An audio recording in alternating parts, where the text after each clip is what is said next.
అందరికీ అర్థం అవ్వాల్సిన విషయం ఏంటంటే ఎందుకు కాకినాడ పోర్టు పైన మనం దృష్టి సారించాం, ఎందుకు పదే పదే కాకినాడ పోర్టు గురించి, ఈ రైస్ స్మగ్లింగ్ గురించి ఎందుకు ఈ విధంగా మనం ఆందోళన చెందుతున్నాం.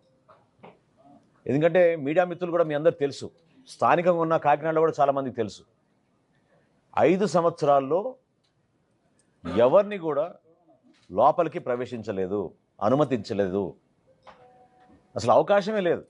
లోపల ఎటువంటి కార్యక్రమాలు జరుగుతున్నాయి, ఎటువంటి బోట్లు వస్తున్నాయి, ఎవరు అక్కడ అధికారులు ఉన్నారు, ఏ విధంగా ఈ కార్యక్రమాలు జరుగుతున్నాయి దానిపైన కనీసం ఒక్క మీడియా మిత్రులను కూడా లోపలికి ఆహ్వానించలేదు, అనుమతి ఇవ్వలేదు. అంటే ప్రభుత్వం ఆస్తి, మన వనరుల్లో భాగం, రాష్ట్ర ప్రభుత్వం ప్రతిష్టాత్మకంగా ఆ రోజు కాకినాడ పోర్టుని 1999 నుంచి ప్రైవేటీకరణ అంశంలో ముందు తీసుకెళ్తున్న తరుణంలో వీళ్ళు పక్కడబందీగా వ్యూహం మేరకు ఎవరిని రానియకుండా ఒక పెద్ద కాన్స్పిరసీ చేశారు. దాన్ని ఈరోజు నేను మీకు వివరిస్తాను. ఎందుకంటే ఎందుకు కాకినాడ పోర్ట్ అని పదే పదే చాలామంది దాని గురించి ఆందోళన చెందుతూ ఆలోచిస్తున్నారు. రాష్ట్రంలో 29,000 ఫేర్ ప్రైస్ షాపులు ఉండగా ఈ బియ్యం సరఫరా చేయడానికి వైఎస్ఆర్సీపీ ప్రభుత్వం జగన్మోహన్ రెడ్డి గారు ముఖ్యమంత్రి అయిన తర్వాత ఒక నిర్ణయం తీసుకుని డోర్ డెలివరీ చేస్తామనే ఒక అబద్ధపు ప్రచారంతో 9,260 వ్యాన్లు కొని రాష్ట్ర ఖజానాకి దాదాపు 1,600 కోట్ల రూపాయలు ఖర్చు అయ్యే విధంగా మొబైల్ డెలివరీ యూనిట్లు వ్యాన్లని వీళ్ళు రాష్ట్ర వ్యాప్తంగా ఒక నెట్వర్క్ ఏర్పాటు చేశారు. 29,000 ఫేర్ ప్రైస్ షాపులు ప్రతి నెల 1వ తారీఖు నుంచి 15వ తారీఖు వరకు ఉదయం నుంచి సాయంత్రం వరకు తెరిచి ఉండి వినియోగదారులు ఎప్పుడు వచ్చినా వాళ్ళకి సరుకు అందించే విధంగా ఎన్నో సంవత్సరాలు జరుగుతున్న ఒక మంచి ప్రక్రియని వీళ్ళు పక్కదారి తీసుకెళ్ళి వాళ్ళ స్వలాభం కోసం ఈ వ్యాన్లు తీసుకొచ్చి ఈ వ్యాన్ల ద్వారా రాష్ట్ర వ్యాప్తంగా నెట్వర్క్ ఏర్పాటు చేసుకుని బియ్యం సేకరించడం మొదలుపెట్టారు. ప్రభుత్వానికి 43 రూపాయల 40 పైసలు ఖర్చు అయ్యే, ప్రతి కిలో ఖర్చు అయ్యే ఈ బియ్యాన్ని క్షేత్రస్థాయిలో వీళ్ళు 10 రూపాయలకే తీసుకుని వెళ్ళిపోవడం,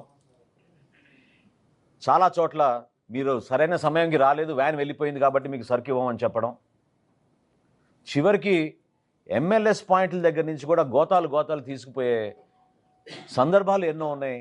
అది చాలా స్పష్టంగా మనకి ఆధారాలు కూడా దొరికినాయి. ఈ విధంగా వీళ్ళు పక్కడబందీగా ఒక గ్రీన్ ఛానల్ ఏర్పాటు చేసుకుని చిత్తూరు నుంచి, శ్రీకాకుళం నుంచి నేషనల్ హైవే మీద నేరుగా కాకినాడకి ఎక్కువ శాతం ఈ బియ్యం తరలించే విధంగా ఒక పక్కడబందీ కాన్స్పిరసీ చేసి వీళ్ళు చేశారు. ఆంధ్రప్రదేశ్ తీరంలో ఏ పోర్టుకి లేని విధంగా కాకినాడ పోర్టులో రైస్ ఎగుమతి జరిగింది. ప్రత్యేకంగా వీళ్ళు ఎప్పుడైతే మెడ మీద కత్తి పెట్టి కాకినాడ సీపోర్ట్స్ లిమిటెడ్ దగ్గర నుంచి వీళ్ళు పోర్టు లాగేసుకుని ఆరోబిందోకు అప్పచెప్పారో ఆ రోజు నుంచి మీరు చూస్తే లెక్కలు ప్రతి ఒక్కరు కూడా ఆశ్చర్యం కలిగిస్తాయి. 3 ఆర్థిక సంవత్సరాల్లో, నేను 5 సంవత్సరాలు కూడా చెప్పడం లేదు, కేవలం గత 3 ఆర్థిక సంవత్సరాలు చెప్తున్నాను. గత 3 ఆర్థిక సంవత్సరాల్లో మన రాష్ట్రంలో గంగారాం పోర్టులో బియ్యం ఎగుమతి 2,20,289 మెట్రిక్ టన్నులు. కృష్ణపట్నం అధునాతమైంది, చాలా పెద్ద పోర్టు, ఇక్కడ 23,51,218. విశాఖపట్నం అన్నిటికన్నా పెద్ద పోర్టు, 38,02,000 మెట్రిక్ టన్నులు. ఇప్పుడు కాకినాడకు వస్తే లెక్కలు చెప్తే మీరే ఆశ్చర్యపోతారు. కాకినాడ పోర్టులో వీళ్ళు దుర్మార్గంగా ఈ 3 సంవత్సరాల నుంచి చేసింది 1,31,18,346 మెట్రిక్ టన్నులు. దీని విలువ ఒక్క కాకినాడదే చెప్తున్నాను, కాకినాడలో రైస్ ఎగుమతి విలువ ఈ 3 సంవత్సరాల్లో 48,537 కోట్ల రూపాయలు. అంటే ఏ స్థాయికి చేరారో చూడండి మీరు.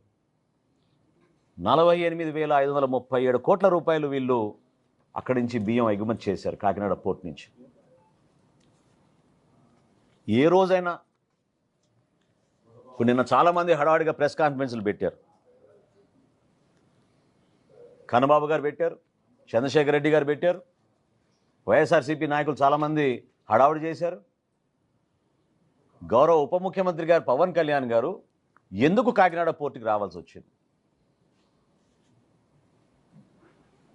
ఈ విధంగా ప్రజలకు సంబంధించిన ఆస్తిని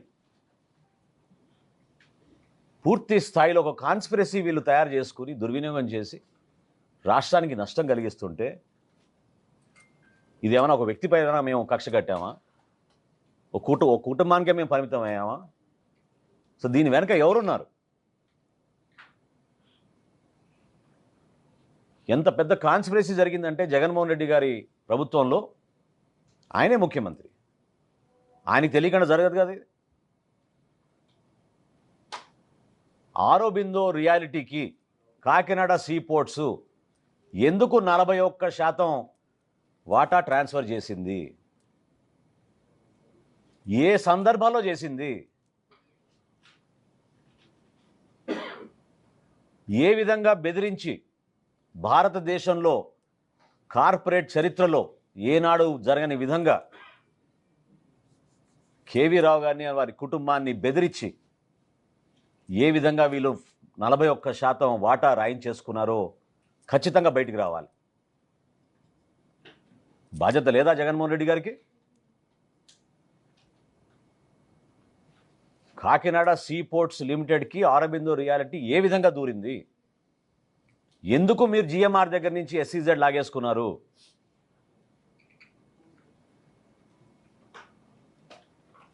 దీనికోసమే మీరు ఆ పోర్టుని పూర్తిగా మీ చేతుల్లోకి లాక్కోవడానికి, ఈ విధంగా దందా చేయడానికి, అంతిమంగా రాష్ట్ర ప్రజలకి నష్టం జరిగే విధంగా కేవలం మీరు మీ కుటుంబ సభ్యులే ఇందులో బాగుపడే విధంగా ఒక ప్రణాళిక సిద్ధం చేసుకుని చివరికి దేశ భద్రతను కూడా మీరు పక్కన పెట్టారు.